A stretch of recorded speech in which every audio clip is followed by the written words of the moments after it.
What's going on, guys? Welcome back to another episode. Sorry I haven't made an episode in a while. I've been on a bit of a spiritual side quest. In all reality, I was sick, but the Lord has been using me here recently, and it's been taking away my time from these videos, but He's been using me for greater things. But I just wanted to hop on here tonight and talk about something that's very profound. The prophet Isaiah, he lived about 800 years before Jesus Christ. And he gives this prophecy that foreshadows Christ, immaculately, like to a T. And the most insane thing to me is that the Pharisees and Sadducees of the time of Christ, they would have had this doctrine, like it was a part of their Torah, but then they decided to remove it. Wonder why they decided to remove it. But anyways, the prophet Isaiah, he's still in the Torah. They just decided to, for some reason, remove Isaiah 53. But let's go ahead and hop into the text. And I want to start, let's just start with verse 1 and walk through the entire thing. Isaiah, he prophesies and he says, "Who has believed what he has heard from us, and to whom has the arm of the Lord been revealed? For he grew up before him like a young plant, and like a root out of dry ground. He had no form or majesty that we should look at him, and no beauty that we should desire him. He was despised and rejected by men, a man of sorrows and acquainted with grief. And as one from whom men hide their faces, he was despised, and we esteemed him not." And the thing is you have to understand, in the time of the culture, the Jewish people believed that their Messiah was going to be some fierce king that comes riding in on a horse that's going to dethrone Rome, and it's like, no, like the prophet Isaiah tells that he's going to be the exact opposite of that he's going to come from a lowly place, and he's going to be a lowly man that's humble. But anyways, let's keep going. It says, "Surely he has bore our griefs and carried our sorrows. Yet we esteemed him stricken, smitten by God, and afflicted. But he was pierced for our transgressions. He was crushed for our iniquities. And upon him was the chastisement that brought us peace. And with his wounds we are healed."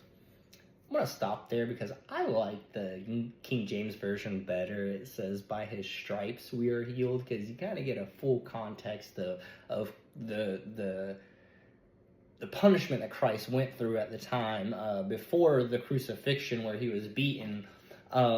Anyways, says, "All we like sheep have gone astray. We have turned every one to his own way. And the Lord has laid on him the iniquity of all of us.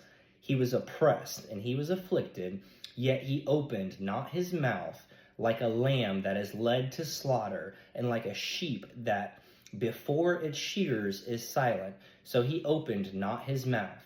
By oppression and judgment he was taken away. And as for his generation, who considered that he was cut off out of the land of the living, stricken for the transgression of my people?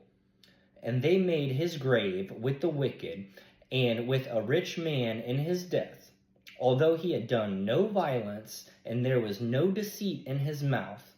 Yet it was the will of the Lord to crush him. He has put him to grief. When his soul makes an offering for guilt, he shall see his offering. He shall prolong his days. The will of the Lord shall prosper in his hand. Out of anguish of his soul he shall see and be satisfied. By his knowledge shall the righteous one, my servant, make many to be accounted righteous, and he shall bear their iniquity. Therefore I will divide him a portion with the many, and he shall divide the spoil with the strong, because he poured out his soul to death, and was numbered with transgressors. Yet he bore the sin of many, and makes intercession for the transgressors." And the thing that was radical to me is just purely the fact that these Pharisees and Sadducees at the time, like, they lived their lives by the law. But they were hypocrites. They were people that proclaimed this law, but their lives didn't match it. And I'm not gonna lie, modern Christianity looks the same exact way. There's a lot of Christians out there that are very quick to condemn you for something, but when nobody's around, they do the same exact thing. And the thing about it is it truly speaks about people's character, because character is who you are when nobody is around, you know? So it's like, if you're gonna condemn these people for this, like, condemn yourself for it, you know?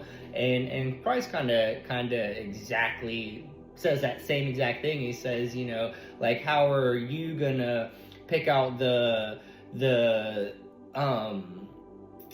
thorn in someone's eye when you yourself have a log in yours? You know, he's saying, like, you know, like, you're no better than they are, you judge. But the thing is with these Pharisees and Sadducees, the hypocrisy with them was the fact that they lived their lives by this law, and they were so self-righteous that they couldn't even understand that Isaiah right here is directly foreshadowing the coming of the Messiah. And they just said, no, that's not our Messiah, that's not our King. He's not dethroning Rome for us. He's not setting us free right now. So we're just gonna pick someone else. And the thing is it's like, Christ did set people free. He set them free from their sin. You know, it's not a materialistic thing. But you know, that was my interpretation of Isaiah 53 and the likeness to Christ, and you know, exactly what he went through on the cross. So I just pray that if this message had moved you, that you share it with somebody. Share Christ, plant that seed, and let Christ do the rest. And tune in next time for the next episode.